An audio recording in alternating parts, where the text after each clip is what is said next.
Mechanical students तैयारी करिसेंती मात्र 3 लाख टंका खर्च रे एही ई कार। तेबे कोनोसी बाहर कंट्री रो नामी दामी नुहे बरो देसी कार। आज्ञा हाँ, कटक रे तैयारी होईची मात्र 3 लाख टंका रो ई कार। 5 घंटा रे फुल चार्ज होइछबो आ थरे चार्ज कले 50 किलोमीटर पर्यंत गड़िबो एही कारटी। एमिति किछि कार तैयारी करी बेस चर्चा रे अछंती बोस इंजीनियरिंग कॉलेज रो मेकानिकल डिपार्टमेंट्स रो स्टूडेंट्स माने। मो नाम चंदन कुमार सी मेकानिकल थर्ड ईयर स्टूडेंट।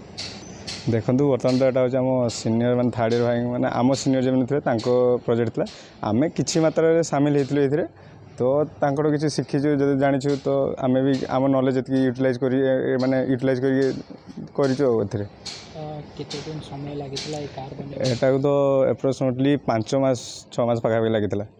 आगु होता बाकी एत बड़ आकार हो ना बाकी छोट मोट करते तो सीनियर भाई मैंने कहले आम करिया भल से करिया तो से सार को सहयोगी पिला सब सीनियर भाई आम सहित सहयोग करमती गोटे ये देखो तो 4-5 घंटा चार्ज फुल चार्ज होगा लगुच आउ 50 माने स्पीड रे भी जापर आउ वन टाइम फुल चार्ज रे माने 50-60 किलोमीटर जापर।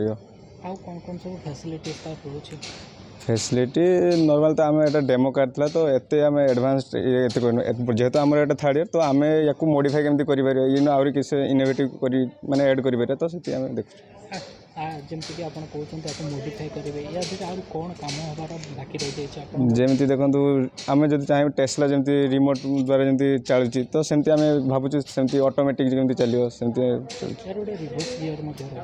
आज्ञा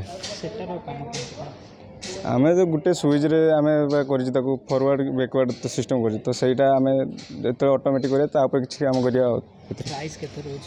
यार एप्रोक्सीमेटली आम 2.5 ରୁ 3 लाख टका पाखे खर्च जाइए तो से पड़ी आगामी दिन में आशा अच्छी भल कर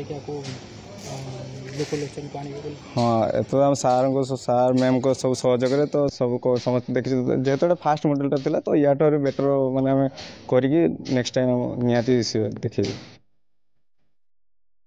पिला माने 4 ରୁ 5 मास समय मध्य तैयारी करिसेंती एई कारटी। तेबे ई कार देखिबाकू जेमिति स्टाइलिश प्राइस भी बहुत कम। सबुठ बड़ कथा हेउछि एथिरे व्यवहृत होईछि किछि अदरकारी वस्तु। आगामी दिन में आहुरी मॉडिफाइड करिवार लक्ष्य आ योजना रहिछि बोली कहिसेंती स्टूडेंट्स माने। I'm Sunita Nair from Mechanical Engineering Department. I am in lecturer in Mechanical Engineering Department, Bose Cutter. Madam mechanical engineering department पक्षरु गोटे ई कार प्रस्तुत होईछि तार प्रोसीजर कोन थिला? आज्ञा सेटा हमरो लास्ट ईयर पिला 2024 पास आउट पिला थर्ड ईयर पिला से माने निजर सोल इंटरेस्ट शो करके बने थिले जेहेतु एबे ई कार बहुत डिमांड चली depending on the fuel consumption depending on that, so they are very interested in designing the e-car. That's why we try to develop the e-car and से मैंने बहुत लिटरेचर सर्वे और एगुड़ा बहुत कला पर आम डिसाइड करूँ कि 2 सीटेड रेसिंग कार गोटे बना हम जोटा कि बैटरी ऑपरेटर और ई कार। सो आम थर्ड ईयर पिला ही यहाँ बेसिकली से निज इंटरेस्ट यहाँ बन गोटे थर चार्ज ले केते किलोमीटर पर्यंत जापर। ओके गोटे थर चार्ज होगापाई 4 to 5 आवर लग जाऊँगी थे फुल्ली चार्ज हो गले ये 60 ରୁ 65 किलोमीटर डिस्टेंस कवर कर पार। प्राइस केते रोची आर आमर थर्ड ईयर पिला माने एटा अराउंड 3 लाख रे एटा मैन्युफैक्चर करछन्ते। मैडम आगरू बोसर मेकानिकल पिला द्वारा ये किसी कार प्रस्तुत होता कि आगरू आमर तार लास्ट ईयर पिला माने से माने बैटरी ऑपरेटेड बने थिले but that was a bicycle. So एमिति कार केबे भी बना है this is for the first time our students have developed this e car.